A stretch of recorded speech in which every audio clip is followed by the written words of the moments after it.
बच्चों, आज हम क्लास 9th के मैथ के chapter number 1 number system it means संख्या पद्धति के पार्ट नंबर 3 के बारे में स्टडी करेंगे। आज की क्लास स्टार्ट करने से पहले हम आपके लिए लेकर आए हैं कुछ मोटिवेशनल लाइंस। कामयाब लोग अपने फैसले से दुनिया बदल देते हैं, जबकि नाकामयाब लोग दुनिया के डर से अपने फैसले ही बदल देते हैं। आज की क्लास में हम डिस्कस करेंगे कि वर्गमूल वाली संख्याओं को, जैसे वर्गमूल 2, वर्गमूल 3, वर्गमूल 5, इन सभी को हम एक वास्तविक संख्या रेखा पर किस प्रकार निरूपित करते हैं। उदाहरण नंबर 3 आता है, संख्या रेखा पर वर्गमूल 2 का स्थान निर्धारित कीजिए। अभी हम क्या करते हैं, एक संख्या रेखा लेते हैं, उस संख्या रेखा पर क्या करेंगे, हम वर्गमूल 2 का स्थान निर्धारित करेंगे। तो सबसे पहले हम क्या मान लेते हैं, यहाँ पर कोई भी एक संख्या रेखा मान लेते हैं। जैसे हमने यहाँ पर क्या मान ली, एक संख्या रेखा मान ली।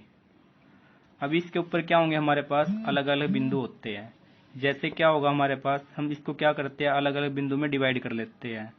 यहाँ पर एक बिंदु मान लिया, उसके बाद दूसरा बिंदु यहाँ मान लिया, तीसरा बिंदु हमने यहाँ मान लिया, और यहाँ पर चौथा बिंदु हमने यहाँ मान लिया। यहाँ पर हम इनके नाम दे देते हैं। जैसे हम क्या क्या नाम देते हैं इनके, यहाँ पर इसको मान लिया 0, उसके बाद 1, उसके बाद 2, इसको मान लेते हैं -1 मान लेते हैं।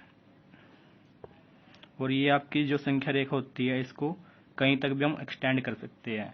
अभी हम क्या करते हैं, O से लेकर 1 तक, अभी हम क्या करेंगे, 0 को हम क्या मान लेंगे, O मान लेते हैं, बिंदु O का नाम देते हैं। 1 को हम क्या मान लेंगे, यहाँ पर बिंदु A का नाम दे देते हैं। अब हमारे पास क्या होगा, O से लेकर A तक 1 इकाई लेंथ होगी। अब हम क्या करते हैं, यहाँ पर एक समकोण त्रिभुज की रचना करते हैं। समकोण त्रिभुज की रचना करने के लिए हम क्या करेंगे, सबसे पहले बिंदु ए पर प्रकार रख के क्या लगाते हैं, चाप लगाते हैं। उसके बाद हम क्या करते हैं, यहाँ पर एक 90 डिग्री का कोण बना देते हैं।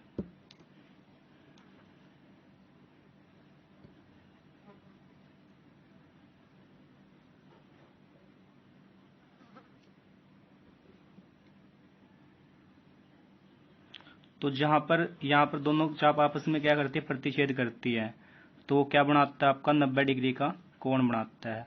अभी हम क्या करेंगे, इसको आगे बढ़ा देते हैं। अब हम क्या करते हैं, जितनी हमारे पास लंबाई O से लेकर A तक थी, उतनी ही हम लंबाई क्या लेते हैं, समकोण की लेते हैं, समकोण की लंबाई लेते हैं। यहाँ पर हम क्या करते हैं, प्रकार रख के O से लेकर A तक मेजर करते हैं। उसके बाद A बिंदु पर प्रकार रख के एक चाप लगाते हैं, जो कि आपकी समकोण लंबाई होगी। समकोण लंबाई भी हमारे पास कितनी होगी, यहाँ पर 1 इकाई होगी। और यहाँ पर जो आपका बिंदु आएगा, इस बिंदु का नाम क्या होगा, B। यहाँ पर हमारे पास कितनी इकाई होगी, 1 इकाई की लंबाई लेते हैं। अभी हम क्या करते हैं, यहाँ पर O से B को मिला देते हैं, बिंदु O को बिंदु B से मिला देते हैं। तो यहाँ पर ये वाला कोण कितने का होगा, हमारे पास 90 डिग्री का कोण होगा। तो यहाँ पर एक समकोण त्रिभुज बनती है O, A और B। अभी हमें क्या करना है, यहाँ पर OB की लंबाई ज्ञात करनी है।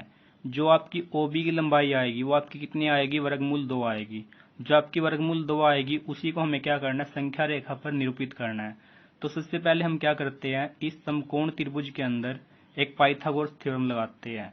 पाइथागोरस प्रमेय क्या कहती है, कर्ण का स्क्वायर किसके बराबर होता है, आधार का स्क्वायर प्लस में लंब का स्क्वायर होता है। तो यहाँ पर हमारे पास क्या होगा, OA की लंबाई कितनी है, 1 इकाई है, और AB की इकाई लेंथ भी कितनी है, हमारे पास 1 इकाई है।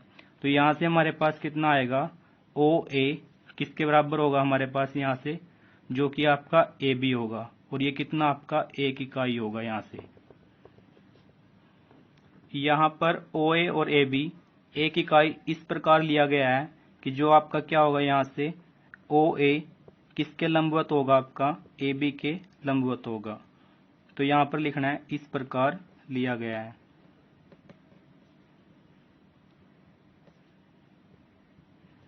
तो यहाँ पर हम क्या करते हैं, अब इस OAB जो आपकी क्या होगी, यहाँ पर समकोण त्रिभुज होगी। तो इसके अंदर हम क्या लगाते हैं, यहाँ से पाइथागोरस प्रमेय लगाते हैं।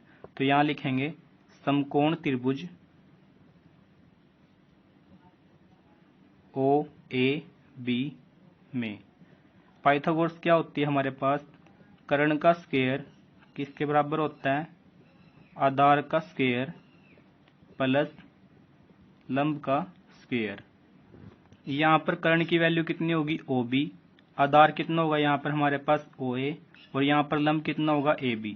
तो ये वाला तो आपका क्या होगा यहाँ से कर्ण होगा, ये वाला क्या होगा आपका यहाँ से आधार होगा, और ये वाला क्या होगा आपका यहाँ से लंब होगा।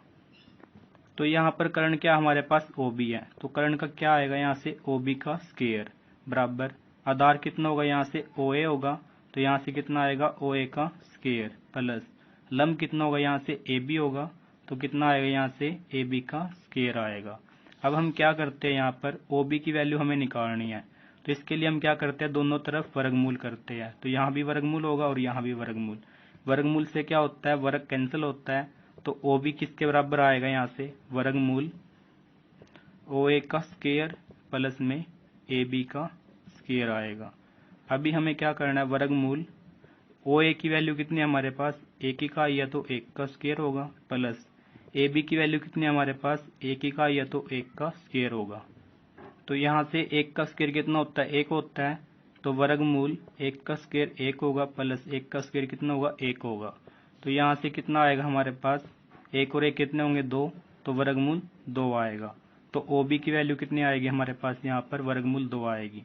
तो इट मीन्स हमारे पास जो यहाँ पर कर्ण होगा इट मीन्स OB होगा, इसकी वैल्यू कितनी आएगी वर्गमूल 2। अभी हमें क्या करना है वर्गमूल 2 को संख्या रेखा पर निरूपित करना है। वर्गमूल 2 को संख्या रेखा पर निरूपित करने के लिए हम क्या करते हैं O को केंद्र मानकर, और यहाँ पर हम क्या करते हैं OB के बराबर त्रिज्या लेते हैं। तो यहाँ से हम क्या लगाते हैं O को केंद्र मानकर OB के बराबर त्रिज्या लेकर एक चाप लगा देते हैं। जो भी वो चाप आपकी संख्या रेखा पर जिस बिंदु पर प्रतिच्छेद करती है उस बिंदु को हमने कुछ नाम दे दिया, यहाँ पर बिंदु P नाम दे दिया। तो यहाँ पर जो बिंदु P होगा ये क्या होगा आपका वर्गमूल 2 को निरूपित करता है। अभी हम यहाँ से क्या लेते हैं हमने क्या मान लिया O केंद्र मान लिया। O को केंद्र मानकर OB के बराबर हमने यहाँ से क्या खोल लेते हैं प्रकार उत्पन्न करते हैं। जब हम क्या करते हैं O को केंद्र मानकर OB के बराबर त्रिज्या लेकर एक क्या लगाते हैं यहाँ से चाप लगा देते हैं। जो ये वाली चाप क्या करेगी संख्या रेखा पर एक बिंदु पर प्रतिच्छेद करती है। तो यहाँ पर हमने एक बिंदु कैलकुलेट कर लिया, इस बिंदु का हमने नाम दे दिया यहाँ पर P नाम दे दिया। जो बिंदु P आएगा ये क्या करता है वर्गमूल 2 को संख्या रेखा पर निरूपित करता है। इस प्रकार हम क्या कर सकते हैं संख्या रेखा पर वर्गमूल 2 को निरूपित कर सकते हैं, ये निर्धारित कर सकते हैं। अभी हमें यहाँ पर क्या लिखना है यहाँ से हम लिखते हैं इसके लिए लिखते हैं यहाँ पर हमने वर्गमूल 2 को कैसे यहाँ पर निर्धारित किया। यहाँ पर हम क्या करते हैं एक प्रकार की सहायता से यहाँ लिखेंगे एक प्रकार की सहायता से O को केंद्र मानकर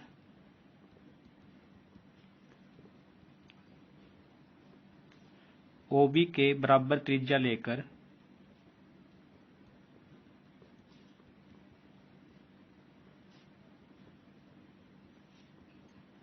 एक चाप लगाए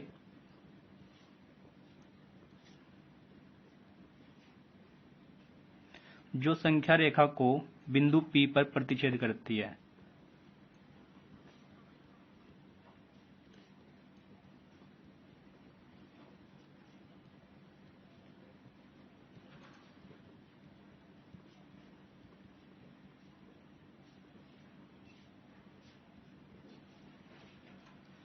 यहाँ पर बिंदु P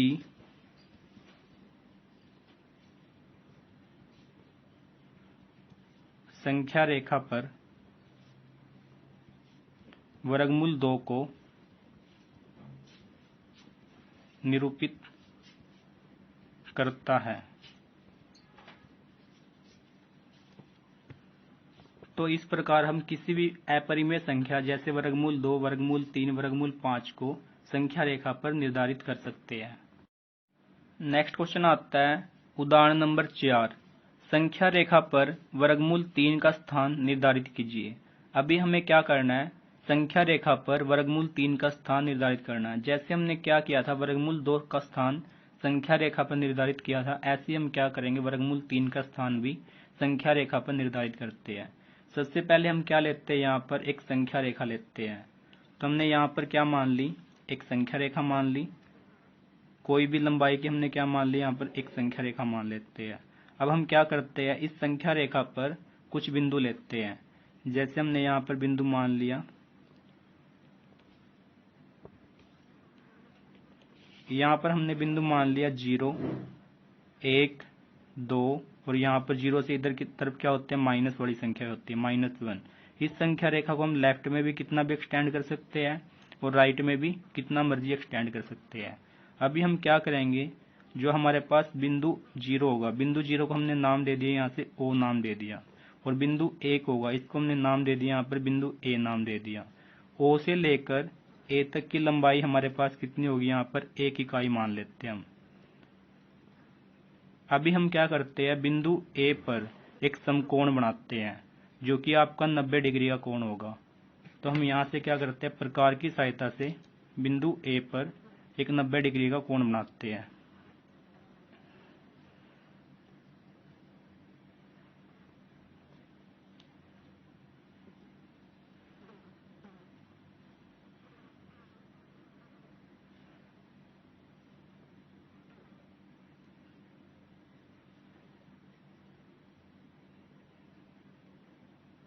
तो यहाँ पर हम क्या करते हैं, जहाँ भी दोनों चाप आपस में प्रतिच्छेद करती है उसको बिंदु A से मिला देते हैं।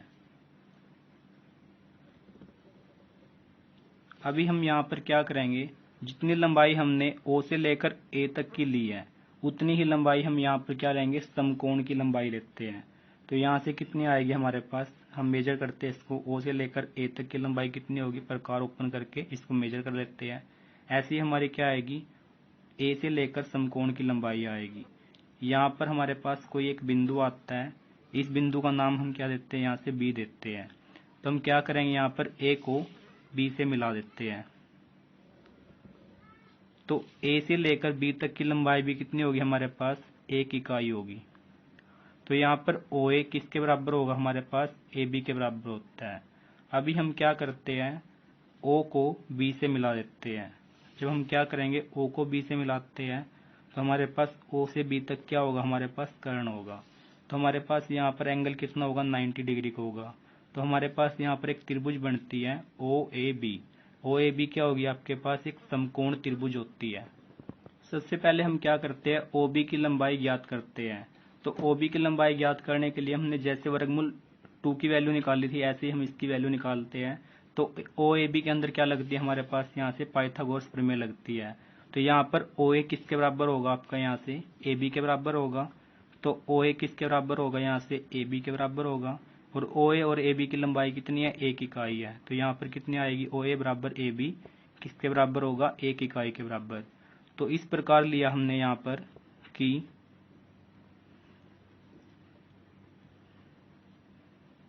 जो हमारे पास OA होगा, ये वाला OA होगा, वो क्या होगा, AB के लंबवत होगा। तो यहाँ पर हम क्या लगाते हैं, समकोण त्रिभुज OAB में एक पाइथागोरस प्रमेय लगाते हैं। तो यहाँ लिखते हैं हम समकोण त्रिभुज OAB में पाइथागोरस प्रमेय क्या कहती है, कर्ण का स्क्वायर किसके बराबर होगा, आधार का स्क्वायर प्लस लंब का स्क्वायर। कर्ण कितना होगा, यहाँ पर OB होगा। तो OB का स्क्वायर बराबर आधार कितना होगा हमारे पास, यहाँ से OA होगा। तो यहाँ पर कितना आता है हमारे पास, OA का स्क्वायर प्लस लंब कितना होगा यहाँ पर AB। तो कितना आएगा, AB का स्क्वायर। तो यहाँ पर हमारे पास ये क्या होगा, कर्ण होगा। ये वाला क्या होगा हमारे पास, यहाँ से लंब होगा। ये वाला क्या होगा हमारे पास, यहाँ से आधार होगा। तो हम क्या करेंगे, यहाँ से OB की वैल्यू निकालते हैं। तो दोनों तरफ क्या करेंगे, वर्गमूल करते हैं। वर्ग से क्या होता है, हमारा वर्गमूल कैंसिल होता है। तो OB किसके बराबर आएगा, वर्गमूल OA का स्क्वायर प्लस AB का स्क्वायर आएगा। अब हमें क्या करना है, OB की वैल्यू कैलकुलेट करनी है। तो OB किसके बराबर होगा, यहाँ से वर्गमूल OA की वैल्यू कितनी है, 1 इकाई है, तो 1 का स्क्वायर प्लस AB की वैल्यू कितनी है, 1 इकाई है, तो 1 का स्क्वायर। तो ये किसके बराबर आएगा, आपका 1 का स्क्वायर कितना होता है, 1 होता है, प्लस 1 का स्क्वायर कितना होता है, 1। तो यहाँ से इन दोनों का वर्गमूल, तो कितना आएगा, वर्गमूल 1 और 1 कितने होंगे, 2। तो ओ बी की वैल्यू कितनी आएगी हमारे पास यहाँ से वर्गमूल 2 आएगी। तो यहाँ पर कर्ण की वैल्यू कितनी आती है, वर्गमूल 2 आती है। तो हमारे पास ओ बी की वैल्यू इट मीन कर्ण की वैल्यू कितनी आती है, वर्गमूल 2 आती है। अभी हमें क्या करना है, संख्या रेखा पर वर्गमूल 3 निकालना है। तो संख्या रेखा पर वर्गमूल 3 निकालने के लिए हम क्या करते हैं, इसके बाद बिंदु बी को हम क्या मान लेते हैं, केंद्र मान लेते हैं। बिंदु बी को केंद्र मानकर एक समकोण बनाते हैं यहाँ पर। तो हम क्या करेंगे, यहाँ पर बिंदु बी को एक केंद्र मान लेंगे। इसको केंद्र मानकर हम क्या करेंगे, एक समकोण त्रिभुज की रचना करते हैं। तो यहाँ पर हमने क्या मान लिया, बिंदु बी को केंद्र मान लिया। तो यहाँ पर अब आधार क्या होगा हमारे पास, ओ बी होगा। ओ बी क्या होगा हमारे पास आधार, पहले क्या था, एक कर्ण था। तो यहाँ से हम क्या करेंगे, समकोण त्रिभुज की रचना करेंगे। तो यहाँ पर सबसे पहले बिंदु बी पर हम क्या करते हैं, 90 डिग्री का कोण बनाते हैं।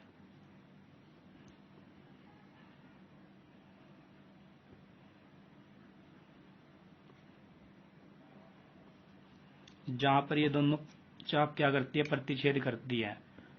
इस बिंदु को हम क्या करेंगे, बी से मिला देते हैं।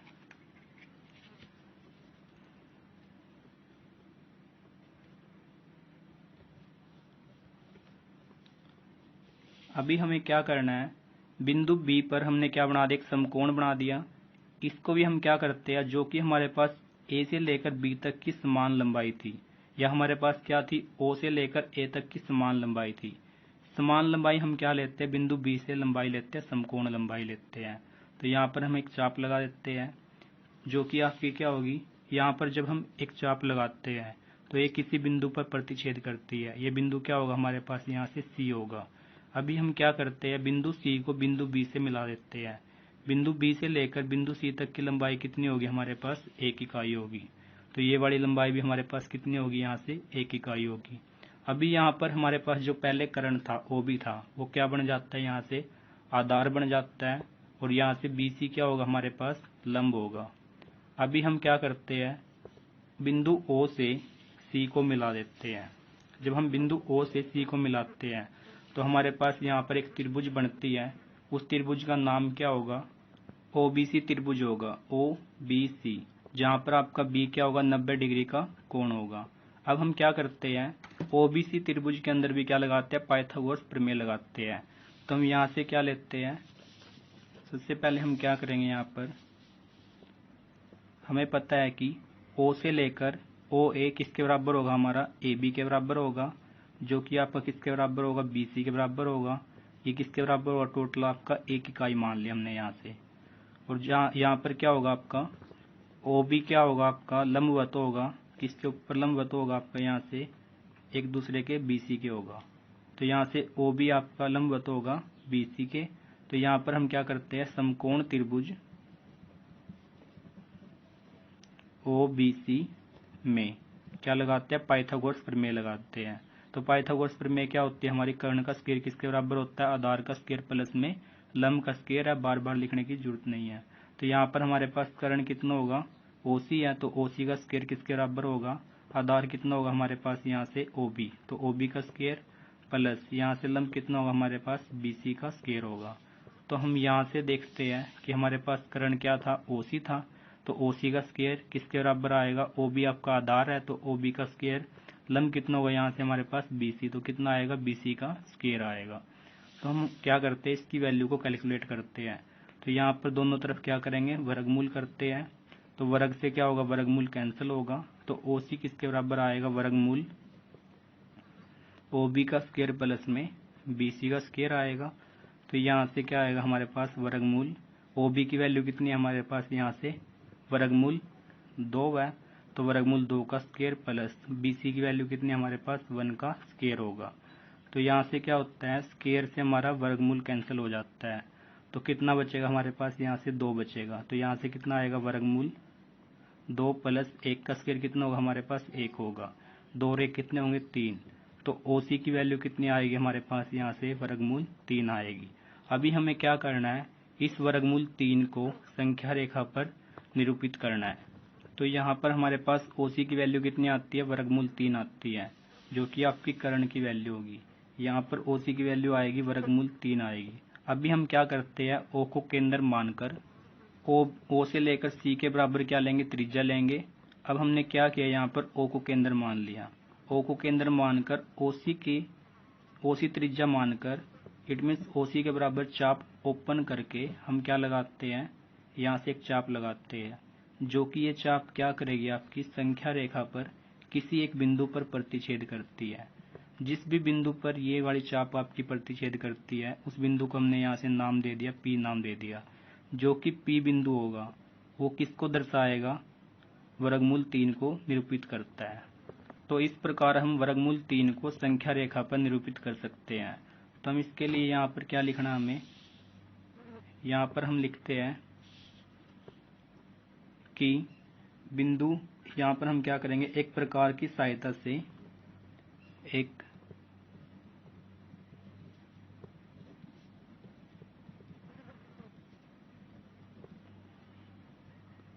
ओ को केंद्र मानकर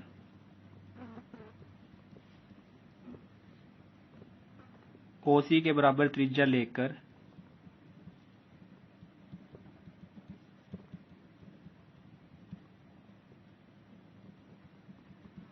एक चाप लगाते हैं,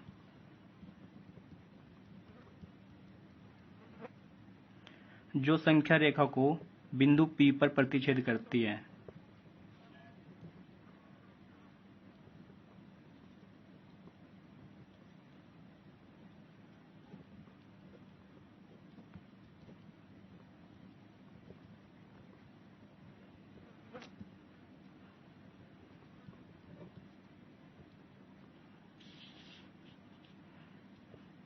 बिंदु P संख्या रेखा पर क्या करेगा, वर्गमूल 3 को निरूपित करता है।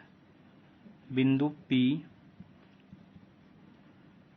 संख्या रेखा पर वर्गमूल 3 को निरूपित करता है।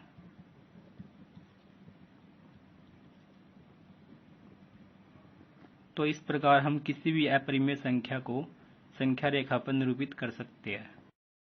नेक्स्ट आता है प्रश्नावली 1.2। प्रश्नावली 1.2 में पहला क्वेश्चन आता है, नीचे दिए गए कथन सत्य है या असत्य है, कारण के साथ अपने उत्तर दीजिए।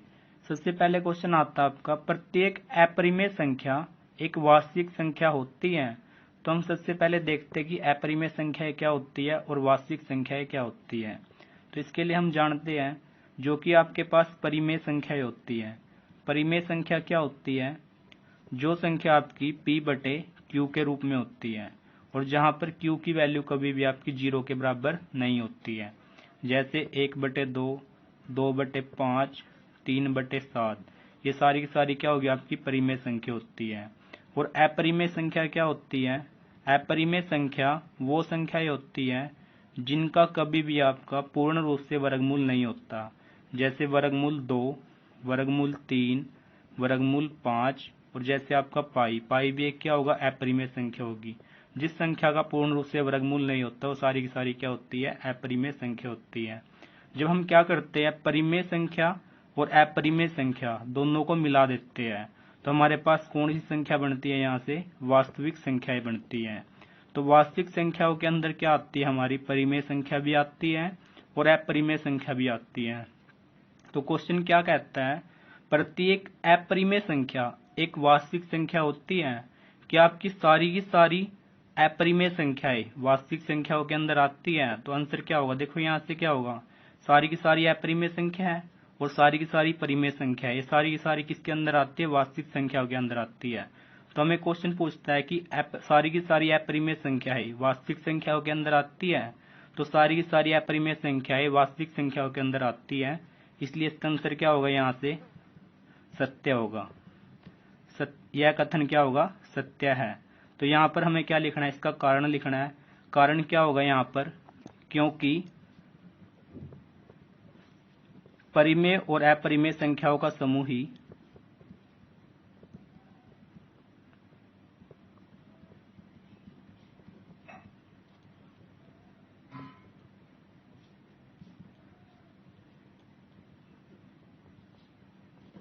वास्तविक संख्या है।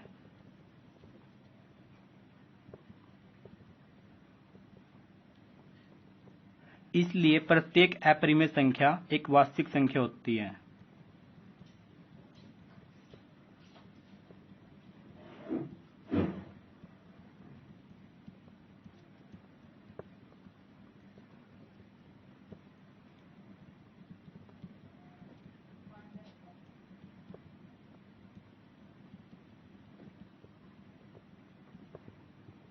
नेक्स्ट क्वेश्चन आता है क्वेश्चन नंबर 2। संख्या रेखा का प्रत्येक बिंदु वर्गमूल m के रूप का होता है, जहां पर m क्या होगी, एक प्राकृत संख्या होती है। अभी आपको क्या बताना है, एक संख्या रेखा लेनी है। उस संख्या रेखा पर हमारे पास क्या होगा, हर एक बिंदु, इट मीन प्रत्येक बिंदु वर्गमूल m के रूप, m यहाँ पर कोई भी आपकी प्राकृत संख्या हो सकती है। जैसे प्राकृत संख्याओं के अंदर क्या क्या आती है, 1 आती है, 2 आती है, 3, जो कि आपकी गिनती वाली संख्या होती है।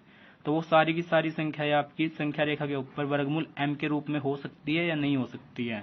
तो यहाँ पर हम सबसे पहले क्या लेते हैं, एक संख्या रेखा मान लेते हैं। तो क्वेश्चन नंबर 2 के अंदर क्या आएगा, सबसे पहले हमने क्या मान ली, यहाँ से एक संख्या रेखा मान ली। इस पर हमने क्या मान ली, प्राकृत संख्याएं मान ली, जैसे 1, 2, 3, 4, 5 अप टू कहाँ तक मान ली हमने, अनंत तक मान ली। इसी के ऊपर हम क्या करते हैं, 0 मान लेते हैं, 1 मान लेते हैं, माइनस का 2 मान लेते हैं। अभी हम क्या करते हैं, संख्या रेखा पर चाहे हमारी कितनी भी संख्याएं आती है, पॉजिटिव आती है, नेगेटिव आती है, सारी की सारी वर्गमूल m के रूप की होती है या नहीं होती है, वो बताना है।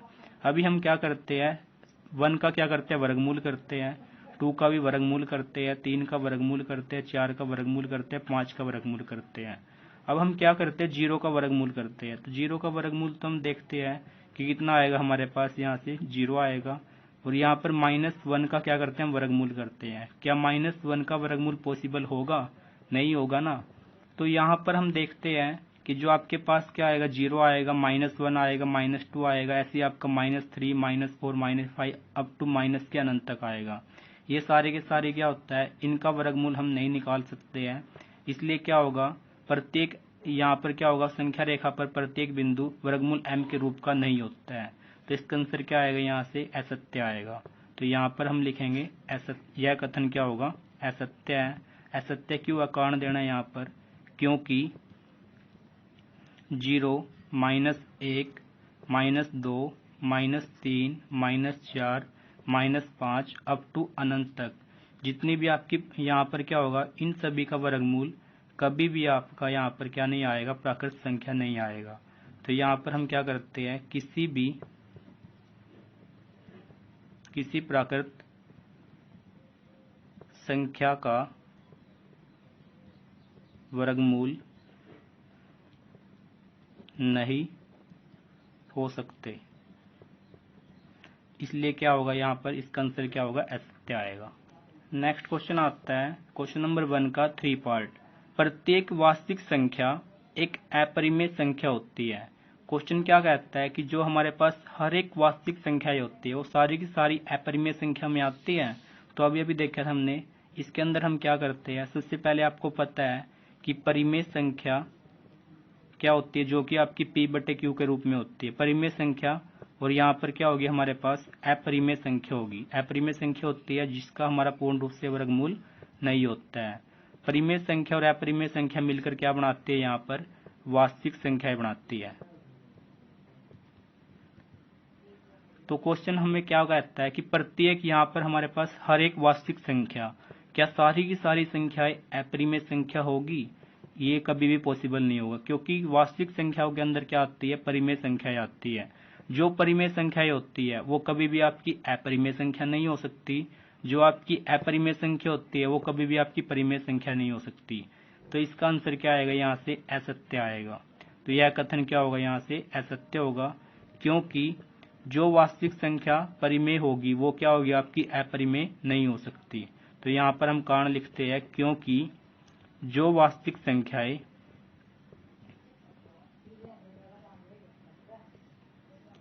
परिमेय होगी वह कभी भी अपरिमेय नहीं होगी।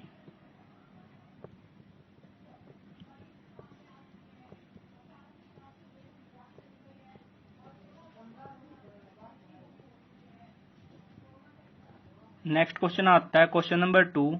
क्या सभी धनात्मक पूर्णांकों के वर्गमूल अपरिमेय होते हैं, यदि नहीं तो एक ऐसी संख्या का वर्गमूल का उदाहरण दीजिए जो कि आपका क्या होगा, एक परिमेय संख्या होगा। अभी आपको क्या बताना है, जितने भी आपके धनात्मक पूर्णांक होते हैं सभी के सभी धनात्मक पूर्णांकों का वर्गमूल अपरिमेय संख्या होता है या नहीं होता है। यदि नहीं होता है तो आपको क्या करना है, एक ऐसी संख्या का वर्गमूल का उदाहरण देना है जो कि आपकी क्या होगी, परिमेय संख्या होगी। तो सबसे पहले हमें पता होना चाहिए कि पूर्णांक क्या होते हैं, जो कि आपके यहाँ पर जैसे 0, 1, 2, 3, 4, 5, 6, 7, 8, 9 अप टू कहाँ तक होंगे, हमारे पास अनंत तक होंगे। ये सारे के सारे क्या होंगे, धनात्मक पूर्णांक होते हैं। और यहाँ पर 0 से छोटे क्या होते हैं, आपके ऋणात्मक पूर्णांक होते हैं, जैसे -1, -2, -3। यहाँ पर क्या होते हैं, ये सारे के सारे ऋणात्मक पूर्णांक होते हैं। अभी हमें क्या करना है, सिर्फ हमें क्या देखना है, धनात्मक पूर्णांक देखने हैं। धनात्मक पूर्णांक क्या क्या होंगे आपके, एक से लेकर कहाँ तक होते हैं, अनंत तक होते हैं, जो कि आपके 0 से बड़े होते हैं। अभी हमें क्या करना है, धनात्मक पूर्णांकों का वर्गमूल ज्ञात करना है। यदि धनात्मक पूर्णांकों का हम वर्गमूल ज्ञात करते हैं, इन सभी का वर्गमूल क्या होता है, एक अपरिमेय संख्या आती है। तो यहाँ पर क्या होगा, आंसर यस आएगा, अदरवाइज क्या आएगा, नो आएगा। अभी हम देखते हैं, यहाँ पर हमारे पास पहला पूर्णांक क्या लेते हैं, हम धनात्मक 1 लेते हैं। तो हम क्या करते हैं, 1 का वर्गमूल करते हैं। तो 1 का वर्गमूल कितना होता है, हमारे पास 1 होता है। तो 1 के बटे में क्या आएगा, हमारा 1 आएगा, जो कि आपका किसके जैसा होगा देखने में, P बटे Q के रूप का होगा। और जहाँ पर हमारा Q की वैल्यू कभी भी 0 के बराबर नहीं होगी। तो यहाँ पर हमारे पास वर्गमूल 1 किसके बराबर होगा, एक परिमेय संख्या के बराबर होता है। हम यहाँ से देखते हैं, 2 का वर्गमूल करते हैं। 2 का वर्गमूल कितना आएगा, हमारा वर्गमूल 2 ही आएगा यहाँ से। तो यहाँ से इसकी वैल्यू भी आ सकती है, जैसे हमारे पास 1.41 होती है आगे। तो यहाँ पर क्या होती है, इसकी वैल्यू ट्रिलियन तक होती है।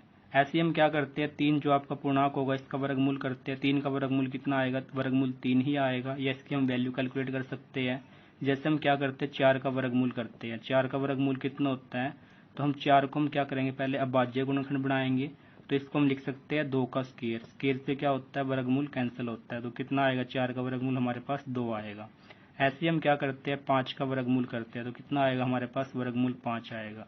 अभी हम देखते हैं यहाँ पर वर्गमूल 2, वर्गमूल 3 और वर्गमूल 5 का पूर्ण रूप से वर्गमूल नहीं होता है, इसलिए ये वाली संख्या क्या होगी आपकी, वर्गमूल 2, वर्गमूल आपका क्या होगा 3, वर्गमूल 5। ये सभी की सभी क्या होगी, आपकी अपरिमेय संख्या ही होगी। क्यों होगी, क्योंकि इन संख्याओं का हमारा क्या होता है, पूर्ण रूप से वर्गमूल नहीं होता है। और यहाँ पर हम देखते हैं, वर्गमूल 1 का वर्ग कितना होता है, यहाँ से हमारा 1 होता है। तो 1 के बटे में हम क्या करते हैं, 1 लगा देते हैं। 1/1 क्या होता है आपका, P बटे Q के रूप का है, जहाँ पर Q की वैल्यू 0 नहीं है। तो यहाँ पर वर्गमूल 1 क्या होगा आपका, एक परिमेय संख्या के बराबर आता है। ऐसे ही हम क्या करते हैं, वर्गमूल 4 लेते हैं। वर्गमूल 4 का वर्ग कितना आएगा, यहाँ से हमारा 2 आएगा। जैसे हमने यहाँ पर क्या किया, वर्ग 4 का वर्गमूल किया। 4 का वर्गमूल करते हैं, हमारे पास कितना आता है, 2। 2 के बटे में हम क्या लगाते हैं, 1 लगाते हैं। तो 2/1 को हम किससे कंपेयर करते हैं, P बटे Q से करते हैं। तो P की वैल्यू 2 होगी, Q की वैल्यू कितनी होगी, 1 होगी। और यहाँ पर Q की वैल्यू क्या होगी, 0 के बराबर नहीं होगी।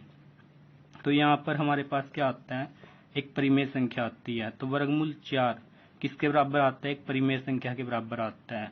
तो हम कह सकते हैं कि क्या सभी धनात्मक पूर्णांकों के वर्गमूल अपरिमेय होते हैं। तो आंसर क्या आएगा इसका, यहाँ से नहीं आएगा। तो यहाँ लिखेंगे हम नहीं। तो यहाँ पर क्या होंगे, कुछ तो आपके धनात्मक पूर्णांक क्या होंगे, अपरिमेय संख्या आएगी, क्या कुछ आएगी आपकी परिमेय संख्या आएगी। तो इसका आंसर कितना आएगा, यहाँ से नहीं आएगा। तो यहाँ लिखते हैं सभी के सभी धनात्मक पूर्णांकों का वर्गमूल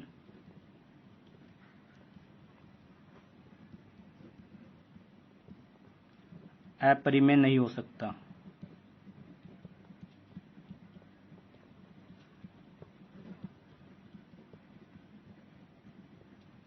नेक्स्ट इसी क्वेश्चन में कहता है, यदि नहीं तो एक ऐसी संख्या का वर्गमूल का उदाहरण दीजिए जो कि आपकी एक परिमेय संख्या है। अभी हमें क्या करना है, ऐसी संख्या का उदाहरण देना है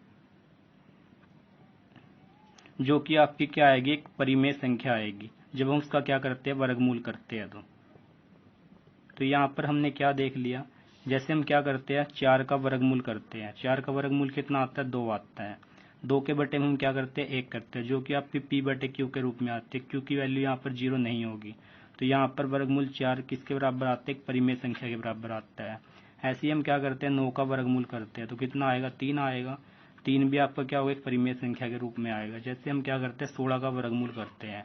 16 का वर्गमूल कितना आता है, हमारा 4 आता है। ऐसे हम क्या करते हैं 25 का वर्गमूल करते हैं तो कितना आता है हमारे पास 5 आता है, जो कि आपके क्या होंगे एक परिमेय संख्या के बराबर आते हैं। नेक्स्ट क्वेश्चन आता है क्वेश्चन नंबर 3, दिखाइए कि संख्या रेखा पर वर्गमूल 5 को किस प्रकार निरूपित किया जा सकता है। अभी हमें क्या करना है, संख्या रेखा पर वर्गमूल 5 को निरूपित करना है। जैसे हमने वर्गमूल 2 वर्गमूल 3 को संख्या रेखा पर निरूपित किया था, ऐसे ही हम क्या करते हैं वर्गमूल 5 को भी संख्या रेखा पर निरूपित करते हैं। तो इसके लिए हम सबसे पहले क्या लेते हैं, संख्या रेखा लेते हैं। कोई भी लंबाई की हमने यहाँ से क्या मान ली, संख्या रेखा मान लेते हैं। तो यहाँ पर हमारे पास क्या होंगे, संख्या रेखा पर कुछ बिंदु लेते हैं हम यहाँ से।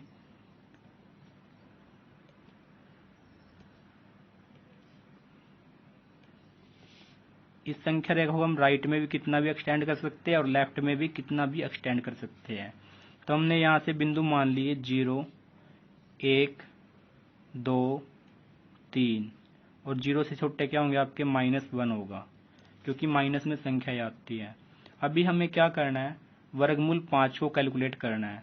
जब हमें क्या करना है, वर्गमूल 5 निकालना है, तो वर्गमूल 5 हमारा कैसे आएगा, जब हम क्या करेंगे, हमारे पास पाइथागोरस प्रमेय क्या कहती है, कर्ण का स्क्वायर किसके बराबर होगा, आधार का स्क्वायर प्लस में लंब का स्क्वायर। यदि हम आधार को क्या मान ले, 2 मान लेते हैं और 2 का क्या कर देते हैं स्क्वायर, तो कितना होगा 4। ऐसे हमारे पास लंब कितना होगा, हम 1 मान लेते हैं, 1 का स्क्वायर कितना होगा 1 होता है। तो 2 का स्क्वायर कितना आएगा हमारे पास 4 और 1 का स्क्वायर कितना आएगा 1 आएगा। 4 और 1 कितने आएंगे हमारे पास 5 आएंगे, क्योंकि हम क्या करते हैं यहाँ से कर्ण का स्क्वायर किसके बराबर होगा, आधार का स्क्वायर प्लस लंब का स्क्वायर। तो आधार कितना होगा 2 और हम लंब कितना मान लेंगे 1 मान लेंगे। तो यहाँ पर हमारे पास कितना आएगा, वर्गमूल 5 आता है। तो हम यहाँ से क्या करेंगे, सबसे पहले आधार को कितना मान लेंगे, 2 इकाई मान लेते हैं। तो हमने यहाँ से क्या किया, आधार को 2 इकाई मान लिया। तो यहाँ पर जो आपका बिंदु 0 होगा इसको हमने नाम दे दिया O नाम दे दिया, और यहाँ पर आपका 2 होगा जो 2 को हमने नाम दे दिया A नाम। तो यहाँ से हमने क्या किया, 0 से लेकर 2 तक आपका कितना होगा, यहाँ से 2 इकाई लंबाई मान लेते हैं, जो कि आपकी आधार की लंबाई होगी। यहाँ पर कितनी होगी आपकी 2 इकाई होगी। अब हम क्या करते हैं, बिंदु ए पर एक समकोण की रचना करते हैं। बिंदु ए पर हम क्या करेंगे, समकोण की रचना करेंगे। तो यहाँ पर हम कितने डिग्री का कोण बनाएंगे, 90 डिग्री का कोण बनाते हैं।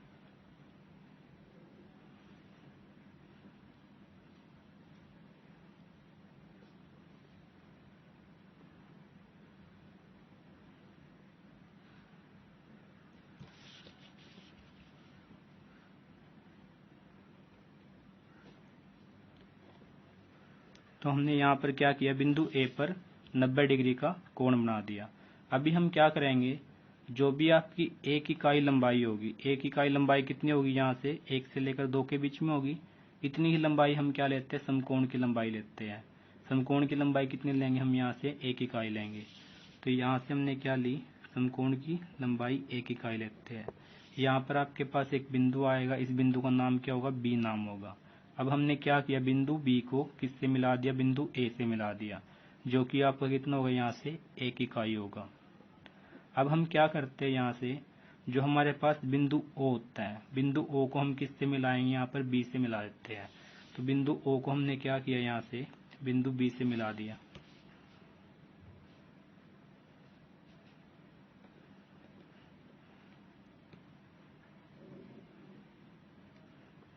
तो यहाँ से O से लेकर B तक हमारे पास क्या आएगा, कर्ण आएगा। अभी हमें क्या करना है, OB की वैल्यू निकालनी है, क्योंकि हमें OA की वैल्यू दी हुई है और किसकी दी हुई है, यहाँ से AB की वैल्यू दी हुई है। हमें क्या निकालनी है, OB की वैल्यू निकालनी है। तो जिस त्रिभुज के अंदर एक कोण 90 डिग्री का होता है, वह त्रिभुज क्या होती है, आपकी समकोण त्रिभुज होती है। तो समकोण त्रिभुज के अंदर क्या लगती है, पाइथागोरस प्रमेय लगती है। तो हमारे पास यहाँ से क्या दिया हुआ है, जो कि आपका आधार होगा कितना होगा, OA होगा। OA की वैल्यू कितनी है आपके पास, 2 इकाई है। उसके बाद हमें क्या दिया है, यहाँ से लंब है, लंब की वैल्यू कितनी है हमारे पास, AB है, जो कि आपका कितना है, यहाँ से 1 इकाई है। अभी हमें क्या करना है, OA को और OB को इस प्रकार लेना है, जो कि क्या होंगे, एक दूसरे के लंबवत होंगे। तो OA क्या होगा, यहाँ पर लंबवत है किसके, AB के है। तो यहाँ पर हम क्या करते हैं, समकोण त्रिभुज कौन सी होगी, OAB। OAB में क्या करते हैं, हम यहाँ से पाइथागोरस प्रमेय लगाते हैं। पाइथागोरस प्रमेय क्या होती है हमारे पास, कर्ण का स्क्वायर किसके बराबर होगा, आधार का स्क्वायर प्लस लंब का स्क्वायर। तो कर्ण कितना होगा, यहाँ से हमारे पास OB होगा, तो यहाँ से कितना आएगा OB का स्क्वायर बराबर आधार कितना होगा, यहाँ से OA होगा तो OA का स्क्वायर आएगा प्लस लंब कितना होगा AB होगा तो कितना आएगा AB का स्क्वायर। जो वैल्यू अब गिवन है उनको हम यहाँ से रख देते हैं, दोनों तरफ क्या करते हैं वर्गमूल करते हैं। तो यहाँ से वर्ग से क्या होगा वर्गमूल कैंसिल, तो OB किसके बराबर आएगा हमारे पास यहाँ से वर्गमूल OA का स्क्वायर प्लस में AB का स्क्वायर आएगा। तो यहाँ से हम क्या करेंगे वर्गमूल ऐसे कैसे, OA की वैल्यू कितनी है हमारे पास यहाँ से 2 इकाई है तो 2 का स्क्वायर आएगा प्लस AB की वैल्यू कितनी है 1 इकाई है तो कितना आएगा 1 का स्क्वायर। तो यहाँ से कितना आएगा 2 का स्क्वायर कितना होता है 4 होता है, वर्गमूल 2 दूनी 4 प्लस 1 का स्क्वायर कितना होगा यहाँ से 1 होगा, 4 और 1 कितने होंगे हमारे पास यहाँ से वर्गमूल 5 आएंगे। तो OB की वैल्यू कितनी आएगी वर्गमूल 5 आएगी। अब हम क्या करते हैं OB की वैल्यू हमने यहाँ से फाइंड आउट कर ली, कितनी आएगी यहाँ से वर्गमूल 5 आएगी। अब हमें क्या करना है वर्गमूल 5 को संख्या रेखा पर निरूपित करना है। तो हम क्या करेंगे एक प्रकार की सहायता से O को केंद्र मानकर क्या करेंगे यहाँ से OB के बराबर त्रिज्या लेंगे, OB के बराबर त्रिज्या लेकर हम क्या करते हैं यहाँ से एक चाप लगाते हैं जो कि आपकी संख्या रेखा पर किसी एक बिंदु पर प्रतिच्छेद करती है। जिस बिंदु पर वो प्रतिच्छेद करेगी उस बिंदु का नाम हमने क्या मान लिया P मान लिया, वह बिंदु क्या होगा आपका वर्गमूल 5 को निरूपित करता है। जैसे हमने यहाँ से क्या किया बिंदु O मान लिया, बिंदु O को मान लिया, उसके बाद हमने क्या किया OB के बराबर हम क्या करते हैं यहाँ से एक त्रिज्या मानकर चाप लगा देते हैं। तो हमने यहाँ से क्या लगा दी एक चाप लगा दी जो कि क्या करती है यह चाप किसी बिंदु पर संख्या रेखा पर प्रतिच्छेद करती है। इस बिंदु को हमने नाम दिया यहाँ से बिंदु P नाम दिया। तो बिंदु P की वैल्यू कितनी आएगी यहाँ से वर्गमूल 5 आएगी। तो इस प्रकार हम वर्गमूल 5 को संख्या रेखा पर निरूपित कर सकते हैं। तो इसके लिए हम यहाँ से क्या लिखेंगे जो कि हम क्या लिखते हैं एक प्रकार की सहायता से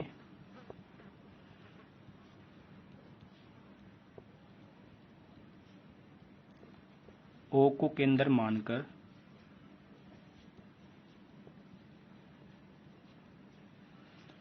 OB के बराबर त्रिज्या लेकर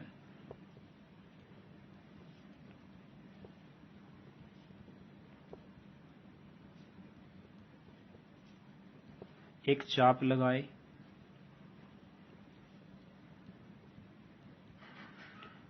जो संख्या रेखा को बिंदु P पर प्रतिच्छेद करती है। यहाँ पर हम बिंदु कुछ भी ले सकते हैं ABC कुछ भी ले सकते हैं, जो संख्या रेखा को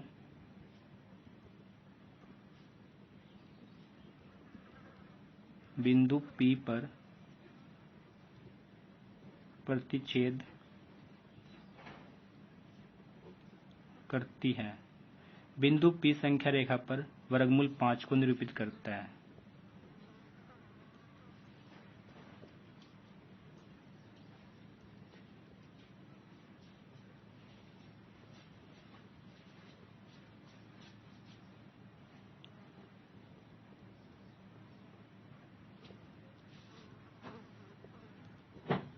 तो इस प्रकार हम वर्गमूल 5 को संख्या रेखा पर निरूपित कर सकते हैं। तो इसी क्वेश्चन के साथ आपकी एक्सरसाइज 1.2 यहाँ पर फिनिश होती है।